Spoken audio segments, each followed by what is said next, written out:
RIMS లో పారిశుద్ధ్య లోపంపై మంత్రి జూపల్లి కృష్ణారావు ఆగ్రహం వ్యక్తం చేశారు. రిమ్స్ ఆసుపత్రిని శుభ్రంగా ఉంచాలని అధికారులను ఆదేశించారు.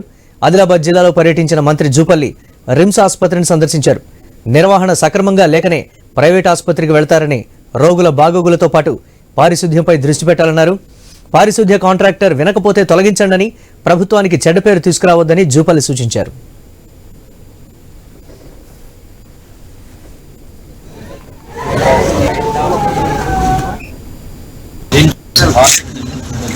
ఇక్కడ రిమ్స్ హాస్పిటల్లో మెయింటెనెన్స్ చాలా ప్రాంతాల హాస్పిటల్లో వాతావరణం బాగలేదు.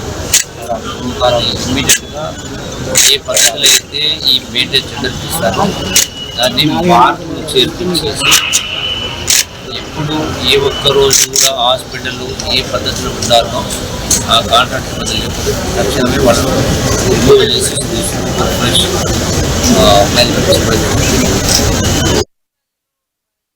RIMS hospital